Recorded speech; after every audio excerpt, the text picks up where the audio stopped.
Grab him in the back.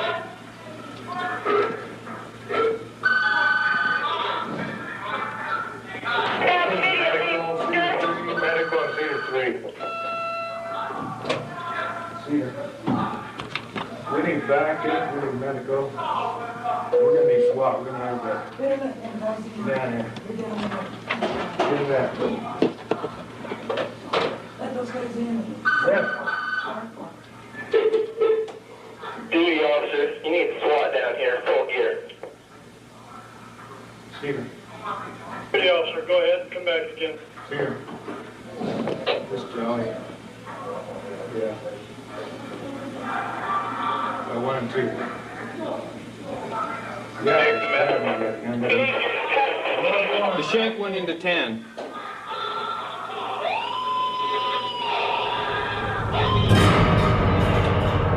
We need medical help in Cedar. I need medical help immediately in Cedar.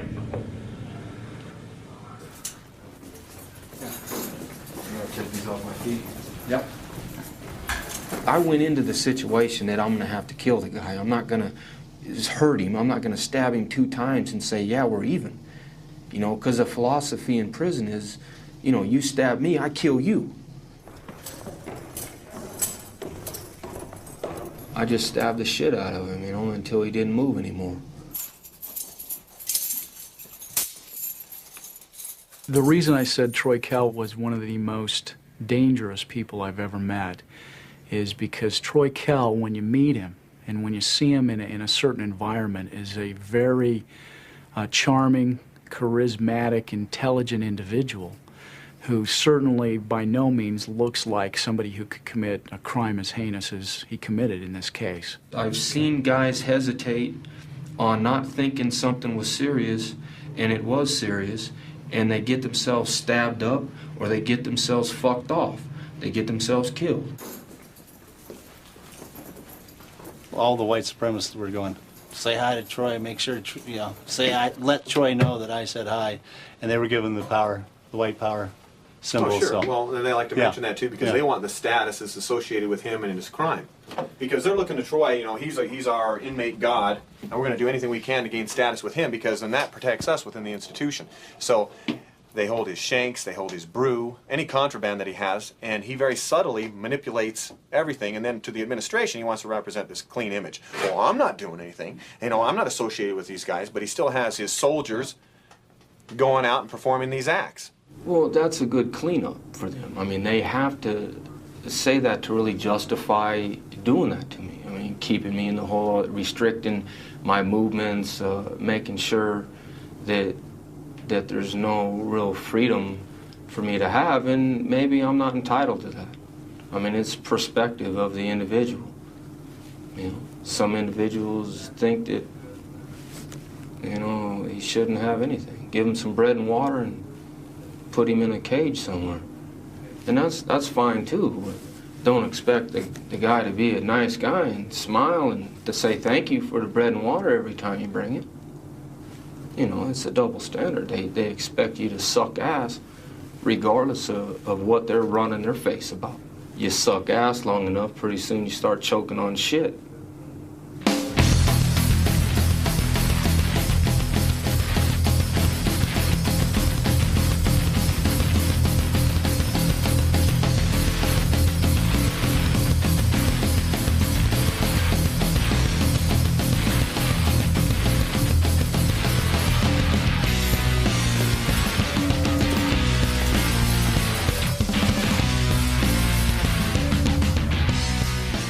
lot of my personality now is reflectant from how I was raised in the penitentiary. It desensitizes you.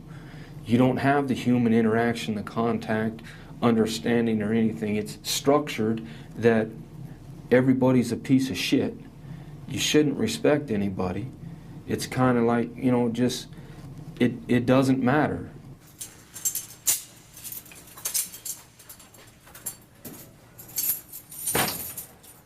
You have to realize why Troy Kell went to prison.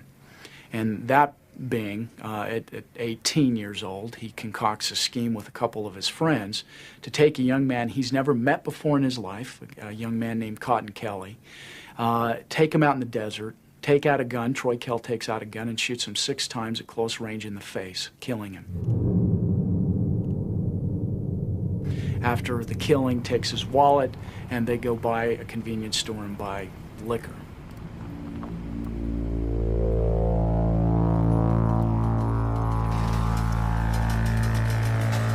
This guy, I felt, was taking advantage of a friend of mine, and she asked for my help. And I went kind of overboard.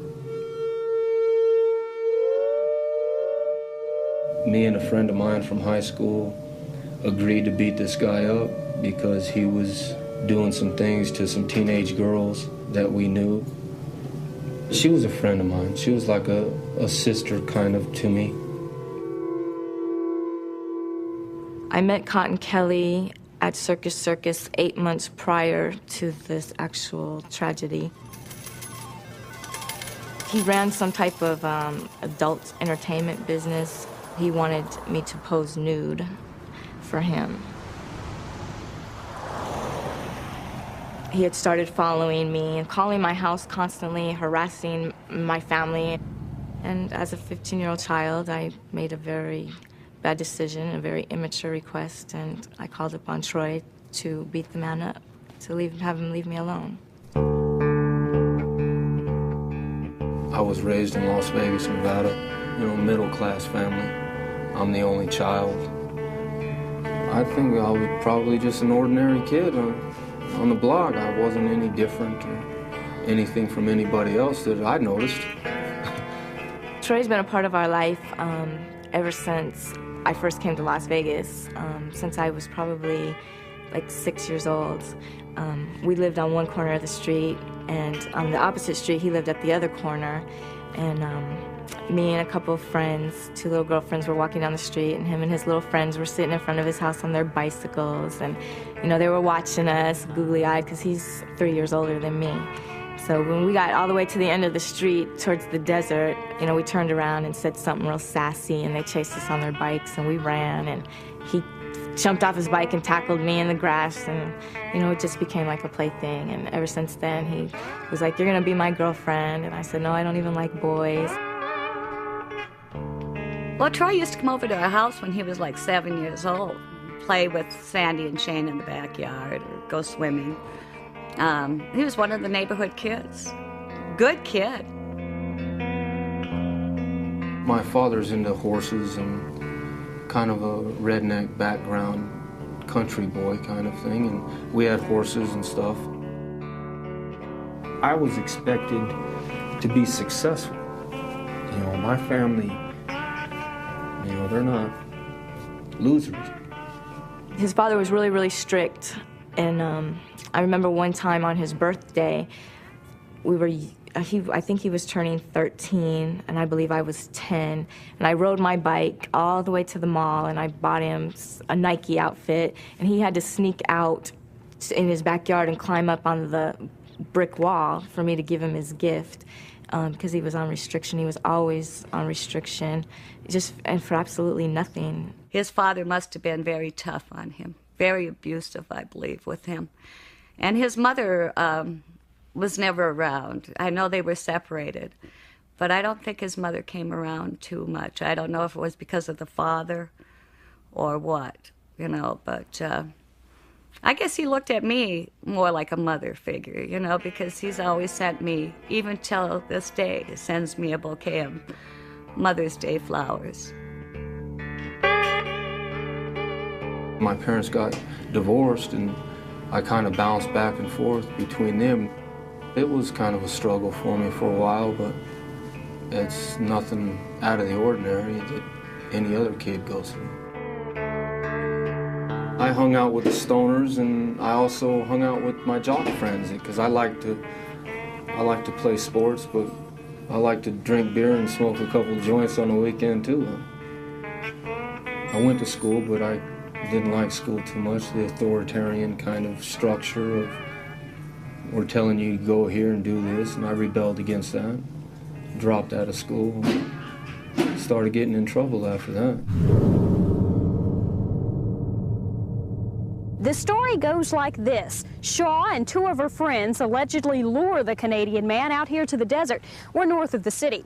Shaw then allegedly gets out of her car, goes to the bathroom, and on the way back, falls down. They had me pretend that my leg was hurt, and I guess this was a plan that they had conjured up. The Canadian man got out of the car to help Shaw. The man grabbed my arm to help me. That's when the first gunshot went off.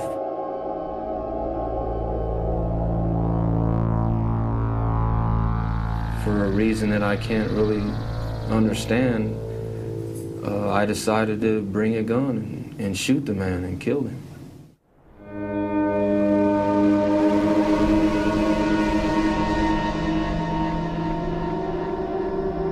I didn't go to sleep that night.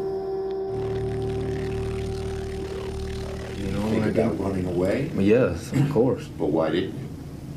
I don't know. I didn't have anywhere to run to. You know, I couldn't just keep on running and running.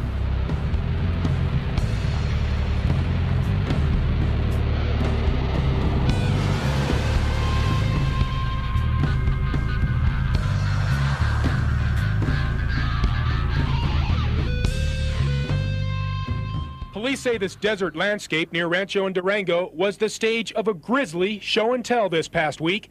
Police say the three suspects spent a week going back and forth here in the desert, showing off the body to their friends. Then one of the small children who had seen the battered corpse got to feeling guilty and told police.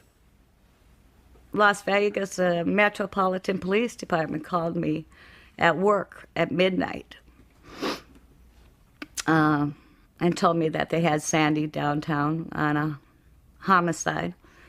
And I thought, oh my God, she hasn't gone through this again.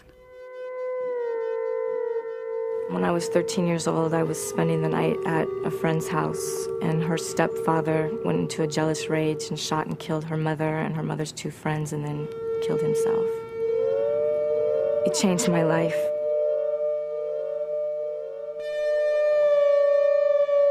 I detached myself from my emotions.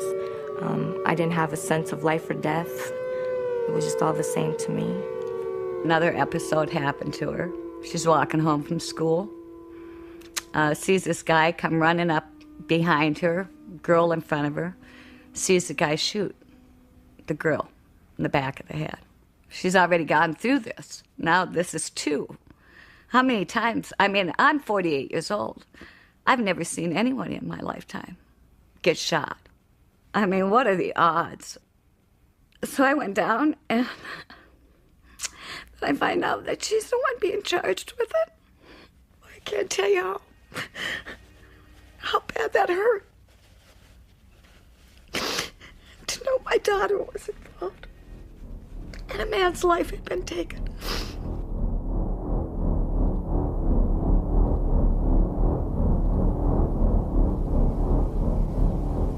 That became known as the show and tell murder. Right. How did you get that name? The girl was in high school at the time, and I wasn't. I had already dropped out of school. She had some girlfriends from school that she knew, that they both knew the man prior, and, you know, kids kind of, I don't know, brag about what happened, you know, remember that guy, and, well, he's, you know, dead out in the desert, and, you know, they don't believe her. So she decided to take him out there and see the guy, and that was kind of the way it went down. The night after Cotton was shot, the next morning, I had gotten up to go to school, I didn't know if this had happened to me or was I just thinking this happened to me. I wasn't really sure. And so I went back to the scene of the crime, and I seen it from the side of the road.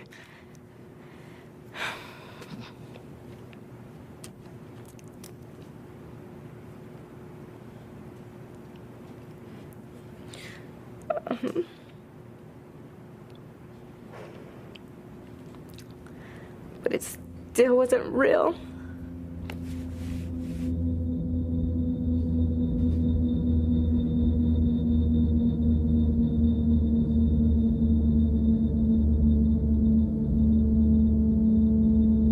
Teenager Sandy Shaw testified in her own defense today, staring only at her attorney. Shaw explained how last September, she and two older boys drove into the desert with a Canadian man. After the first shot, cotton moaned and hit the ground. And there was another shot, and then Billy yelled, "Get him now, Troy, get him now." And at the same time that was being said, there was two more shots. What did you do? There was nothing I could do. It was all behind. Everything was behind me. I was on the ground. It was all behind me.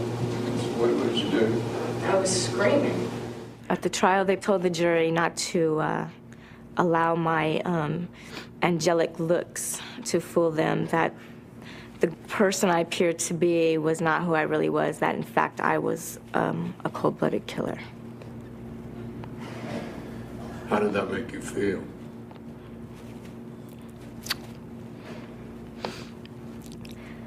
At the time, I really didn't feel anything. Through that whole time of my life, I really didn't feel nothing. How do you plead guilty or not guilty? Not guilty. And charging you with conspiracy to commit robbery, conspiracy to commit murder, robbery with the use of a deadly weapon, and murder with the use of a deadly weapon. How do you plead guilty or not guilty? Not guilty. They offered me a life with the possibility of parole on a plea agreement, and being stubborn and kind of thinking I knew everything at the time, I didn't take it.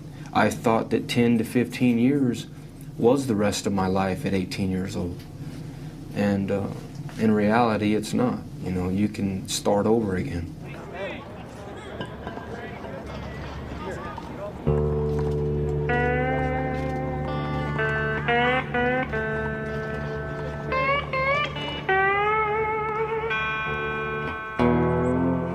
I made a decision when I walked in the gate that I was gonna come in there as a man and I was gonna leave as a man.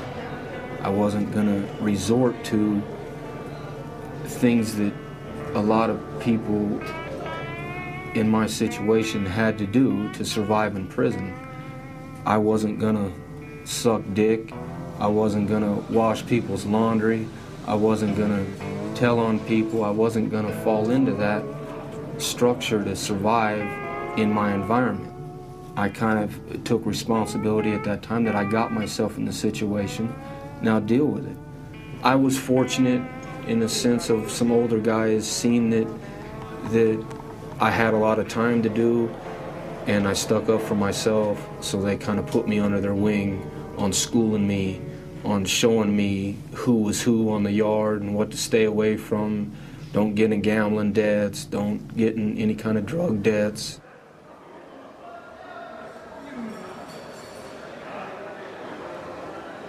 You have predators. You have homosexual predators, you have extortionists, and the whole ball of wax, and they're going to test you.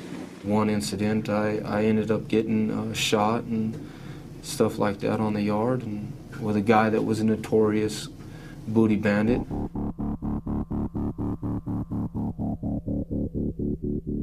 There was an older guy, a black guy, I can't even remember his name, homosexual predator. I was 19 and this guy was in his late 40s, and we were on the yard, and it came to either you know, he says, if you want respect, you're gonna have to come and get some respect. So I had to make sure that that wasn't gonna be tolerated. That meant that you battled for it.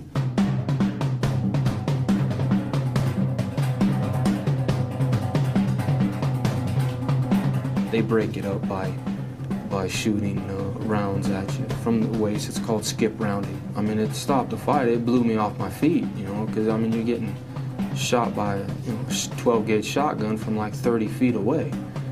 So it blew me off my feet, and you know, the fight was over after that.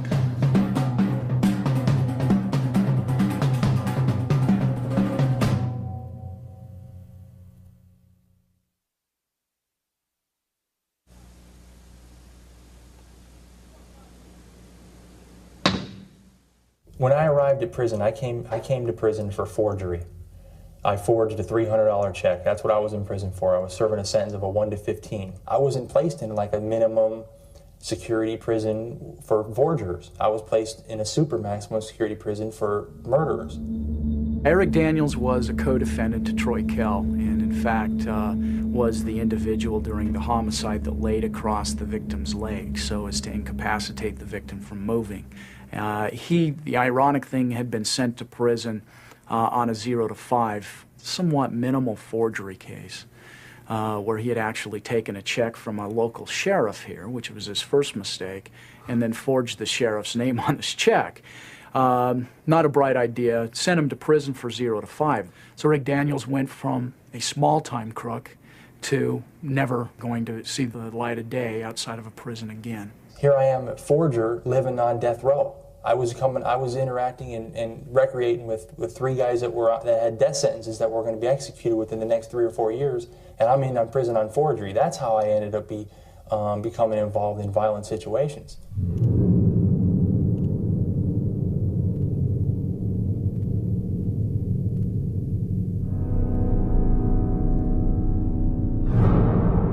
I felt my only avenue for relief was to lash out against the authority, and that's how I became involved with the riot. Don't tell me nothing yet, and we got a deal. Until they fucking fulfill their part of the deal, we ain't racking in, regardless. You feel slighted by the system because you're there in the first place, okay, and then that builds, okay, and that anger turns into resentment and then absolute bitterness. We want our fucking mail. Sorry, guys. I don't think they're that. Then there's Baum and Daniels. See, that was impressive. No way. That's the control room door. The control room. They're coming through. Yeah, they're coming through. Get out of there. They're not going to take that. Bullshit. God. They're not going to take that. Attention, all inmates in Cedar Section 1. Return to your cells now, or extreme force will be used against you.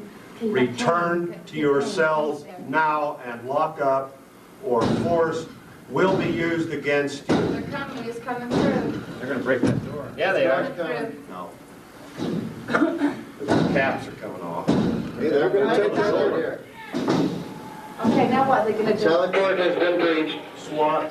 Can you guys get out there? Echo 102. Echo 102. The Sally Port section door has been breached. You start to think that the officer that's holding you there, the one that comes and feeds you your tray every day, is evil. First thing that comes to most people's minds is lash out. Do something violent. Back up, dude. Back up. Get out of that hole. The water's off. Oh, yeah. Lock the door. Get your camera turned those water off.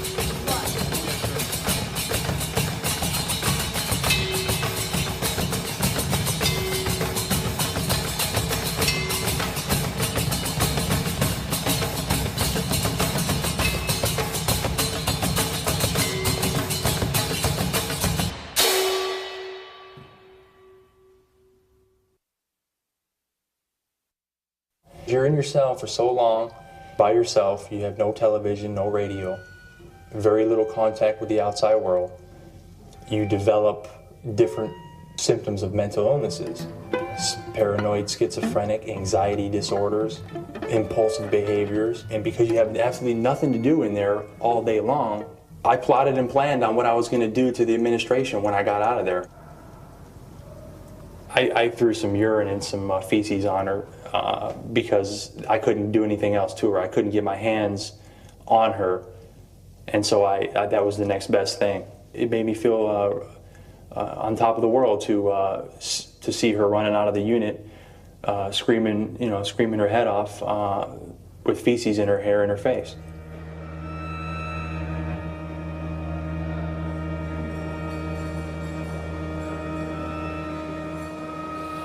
I got a phone call from some official in Utah.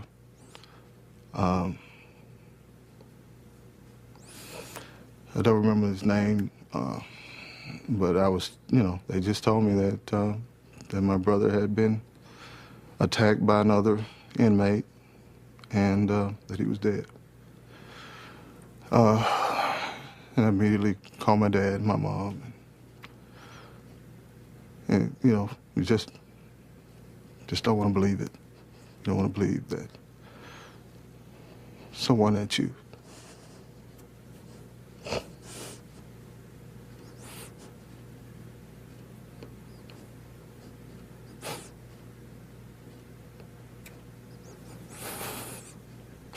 love is gone. This was a victim who had a quite storied past in Arkansas, had been in trouble with the law, including armed robbery, had some violent tendencies in Arkansas, and in fact had committed some assaults on guards in Arkansas, committed assaults on inmates in Arkansas.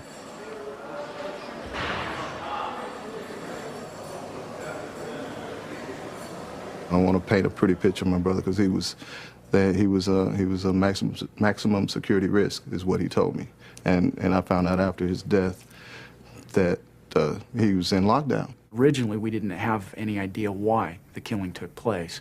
As we got into the case more and more, and we did more investigation, one of the more startling aspects of the case was that this was really just some racial hatred. The comments that Troy Kell made immediately after the killing.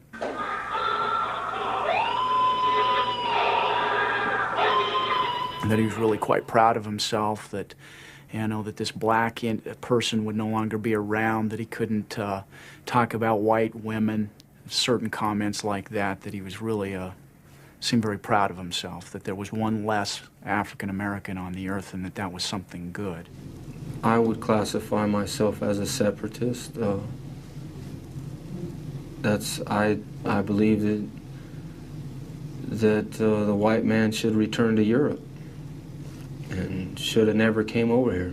Throughout history, if you see the Greeks or the Romans or any civilization that started, the Egyptians, that started to intermingle with foreigners, in a sense, outsiders of their racial groups, eventually they've destroyed themselves.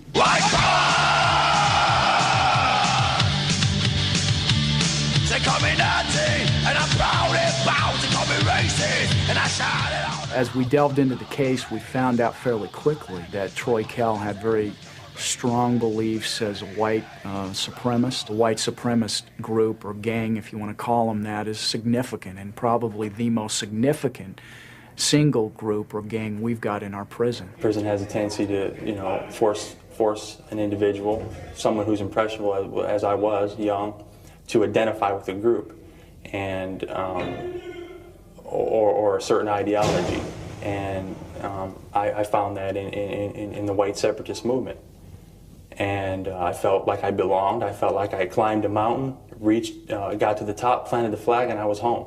It's born out of fear. Fear of knowing another race, keeping your distance from another race. With any kind of white guy that stands up for, his people, he's looked upon as some type of racist race hater.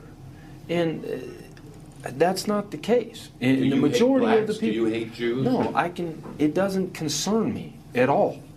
I mean, maybe people's actions is what I don't like. I mean, they might choose to do certain things, but there's more, white people that need adjusting than anybody else.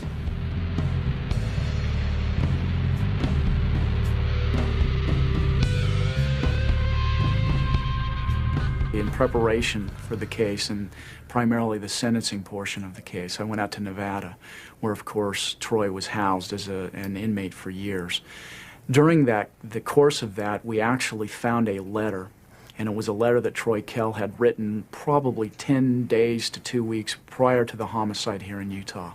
And he was writing some of his white supremacist inmate friends in Nevada. And in that letter, he talked about and actually prophesied that he was going to commit this crime in Utah. He talked about how in his terms, a nappy-headed monkey had been running his mouth, and this nappy-headed monkey was going to get his, and there's going to be pain and suffering involved in that.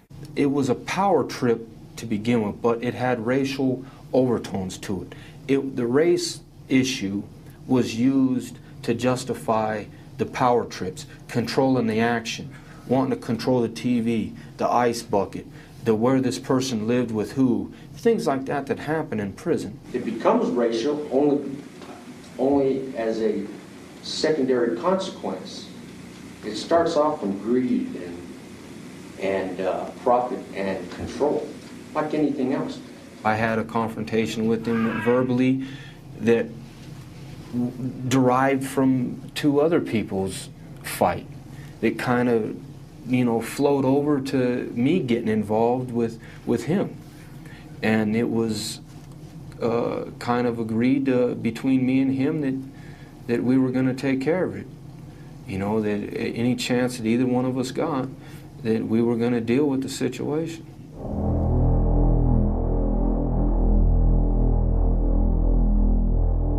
I prepared, I got a knife and I got a handcuff key. We were restrained, we were going down to medical. They forged his name, requesting that my brother go to the infirmary. I filled out what they call a medical request slip for Blackman to get him out of his cell on a particular day. The guard came to my brother's cell and said, "Hey, you ready to go?" And my brother's, "What do you mean, ready to go where?" They came over my intercom in my cell and said, "Daniels, you're going to medical today." And I knew it was the day. He was sporting his colors, flying his bandana. When he got to the infirmary, Troy Kell and Eric Daniels and another inmate were there also. The next thing I know, Blackman's running towards me. And it was on. He's trying to stab him. Stab him in the back.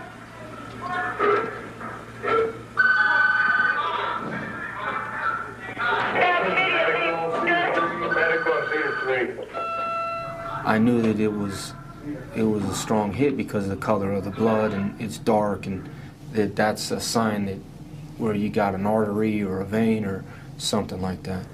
You need to SWAT down here, full gear. Steven.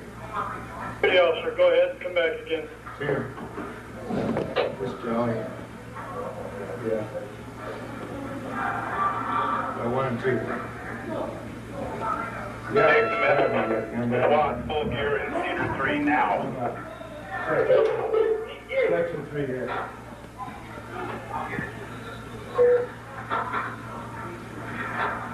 Rack in, everybody! Rack in, everybody! Rack in, rack in, rack in. Rack in. Why did you stab him so many times? All I can explain really is that he kept moving.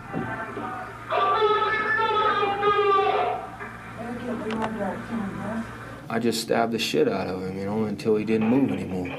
Then I ended up stabbing the man to death. The shank went into 10.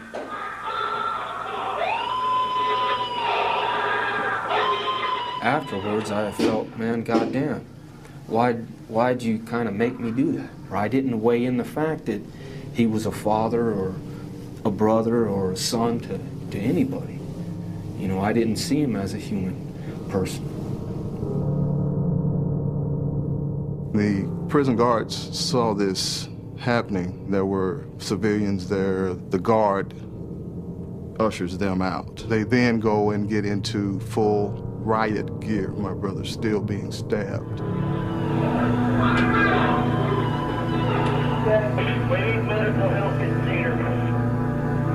We need medical help immediately in Cedar.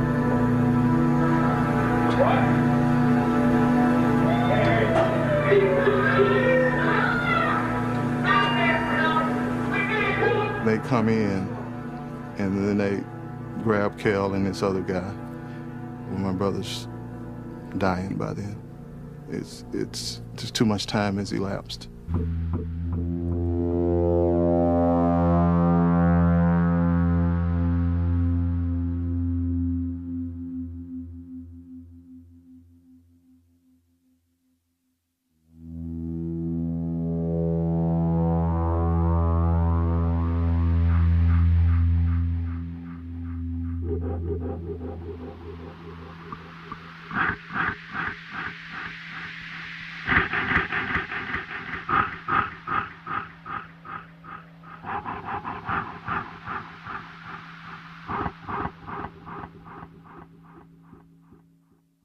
I will tell you that I've never seen anything like that in my life. I got more and more horrified the more I watched it, as I had to watch it over and over again to prepare for the case. Actually, to the point where we had to count the number of stab wounds. After watching the videotape initially, several nights I had problems sleeping. From a prosecutor's standpoint, to have a videotape of the crime is kind of unheard of.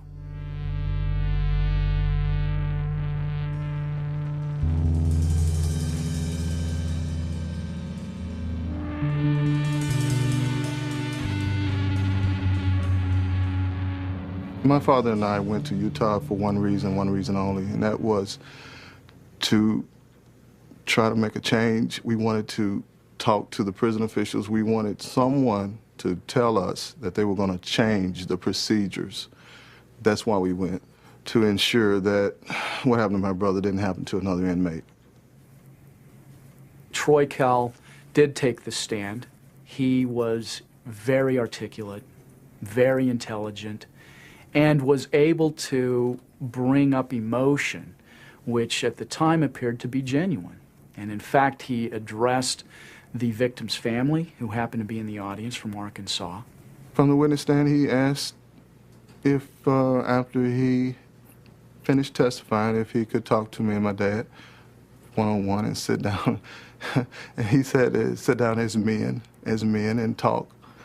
Told them how sorry he was that he had killed their son, their brother, and he actually was crying at the time, which I've got to say, as a prosecutor, it was one of the more remarkable events I had seen from a defendant testifying on the stand. There were, like, I think 8 women on the jury and 4 men, and I kind of looked over it when he was testifying, and some of the women were crying. Fortunately for us, before Troy Kell had taken the stand to testify, he had told 2 of the guards that were transporting him to and from the courtroom, watch this, I'm going to win an Academy Award. In other words, he was going to get on the witness stand and just lie. Yeah, I was fighting for my life. I did what I had to do to try to save my life. But I didn't, the emotional part of it was genuine to his family. Because the way I live my life, eventually somebody, if the state doesn't kill me, eventually someone will get me, you know, because of the way I live my life. It's just a part of it. And my family accepts that. And I accept that.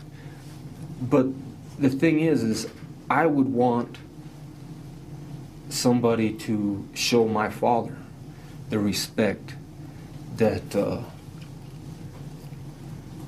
that I think he's got coming. You know, that's all I can really say about that. So, if I understand you right, you're saying that you meant what you said to that father. That wasn't an act. That wasn't fake. No, I meant what I said to them. I mean, they want to downplay it because they're fighting to win the case. I put the guards back on the stand, and the guards ended up testifying as to this conversation they had had with Troy Kell about winning an Academy Award.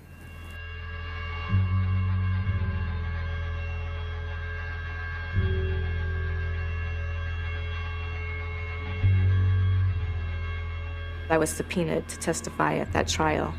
Although I wish he would have done things a lot differently, I don't know if I can, I can't pass judgment upon him for the things he's done. I don't agree with the things he's done. I don't like the things he has done. But I cannot judge him for the things he has done because I don't live like he lives, and I don't walk in his shoes, and I don't feel what he feels.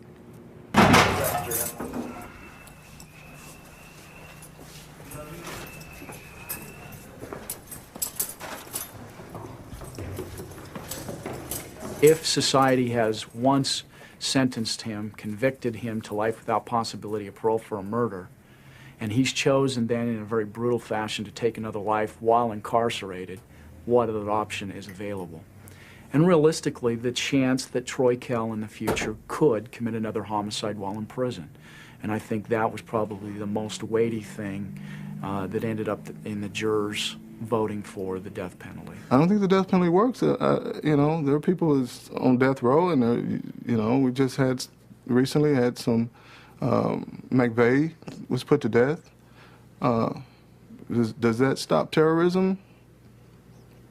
I don't think it will. Does it stop people from murdering and killing and raping? I don't think it will. You know, some of my coworkers say, hey, well, he won't do it again. Well, sure, but that doesn't deter others.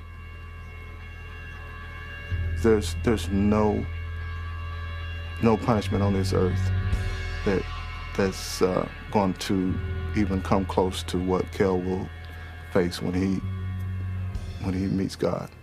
That's my personal belief. You can kill him 20 times over, and it won't even come close to what he will suffer in the face of God.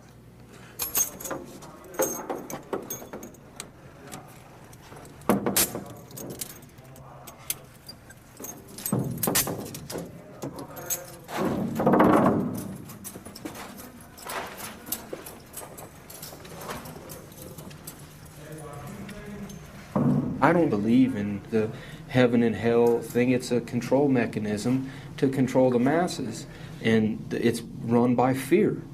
And I don't believe in any fiery pits or any pie in the sky. I think once you're dead, you're dead.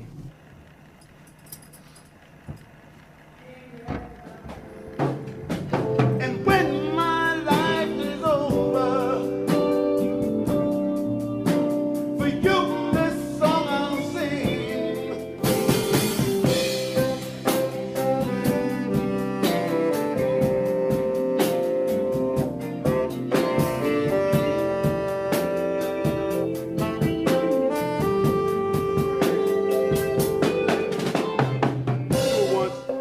Eric's gonna come in. When Eric come in on the second time you do his line, that's when the whole band come in. All right, let's try it. You got a line sign? No. I came to a saving knowledge of Jesus Christ, and that happened almost 3 years ago. The way I look at people, my relationships with my fellow man and woman have just changed dramatically. I no longer see people in terms of skin color. I am considered to be a race traitor in their eyes. And so even the things that I'm saying to you right now are things that, you know, I could be retaliated against for. Well, I'm happy for him. And I hope that he can turn his life around. I'm sorry for fucking his life off. Mm-hmm. Troy would be, on a spectrum, he would be the extremist. I honestly believe that if Troy was to ever get out of prison, he'd be, you know, blowing up buildings and stuff. I mean, you know. You mean like a Tim McVeigh or a militia movement, or? Yeah. And I probably would have too, to be honest with you, if I'd have gotten out of prison. That's the self-destructive path that I was on.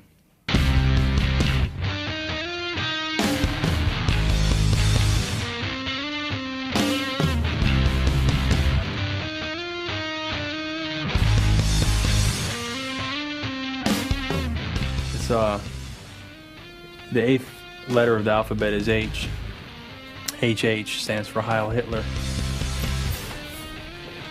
White supremacists believe that Jews are the ultimate enemy, that they pit black and white against each other so that we both eliminate each other in order that they ultimately win.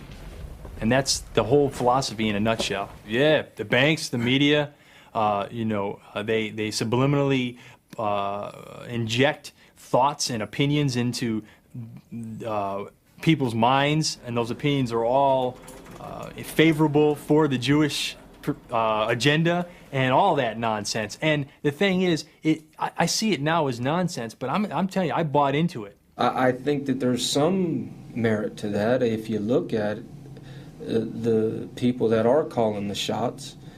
And I think it's definitely not coincidental. I mean, they look out for their own. I mean, they've been through some hard damn times in the history of the world, and they're entitled to do that. And it's a power trip. It's all it is. It's a structure. Do you believe the Holocaust happened, or do you believe these revisionists who said it never happened? It's just a bad rap on the Third Reich. To the magnitude that they say, no, because there's no mention. It's only the numbers don't match up to the claim of what they're saying of the Holocaust. Yes, I believe it happened. There was a war going on, and he told them what they were going to do, what he was going to do, 10 years before he even started doing it. It's seek and destroy. That's the way it was conquest. That's what was happening. I mean, it was. That's just the way it went. I mean, that's how nations were built, was by force.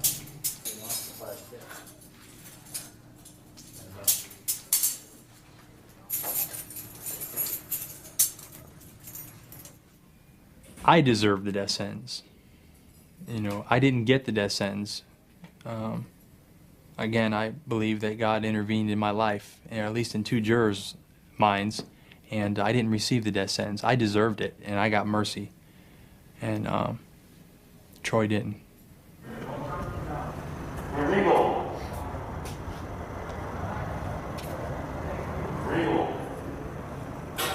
I've only been here for one execution, and it happened to be the firing squad. And to me, it seemed a cleaner, a faster way to go. The man didn't experience any kind of because they think it's like a medical thing. I got a problem with the way. I don't have a problem with the death penalty. Okay, it's in the sense of that's the penalty. But when they try to, make it like a medical procedure, like they're going into like an operation or something like that, show it for what it is. You're killing a guy, regardless of the justification. We can all justify our actions in one form or another. The fact is, you're killing a guy. So show it for what it is. That's what it is. I think they should take it down to the Delta Center and show the public what exactly is going on.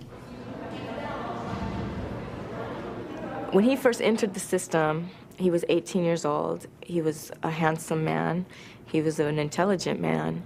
And I remember him telling me, I'm entering as a man and I'm going to remain a man.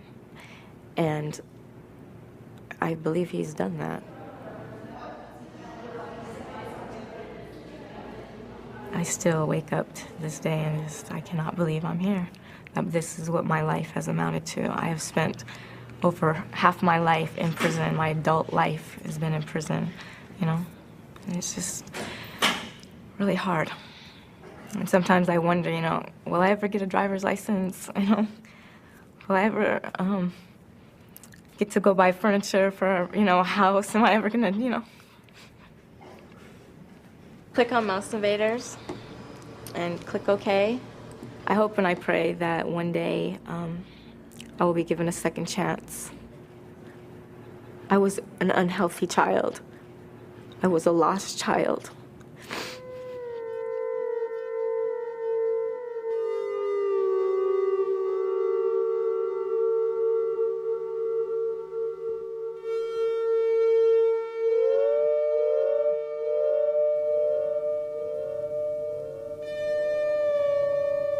How much longer do you expect to be alive? I don't know. I can't even answer that question. I can't even answer that question. I don't know. I really don't know. I hope a long time, but I go through that all the time. So I don't know. You go through what all the time? I go through with making the decision of, living through this shit or not. Because I fucked my life off. So, I've been pissed off since I've been 18 years old.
Now, log on to HBO.com and find out more about this documentary and others in the award-winning America Undercover series.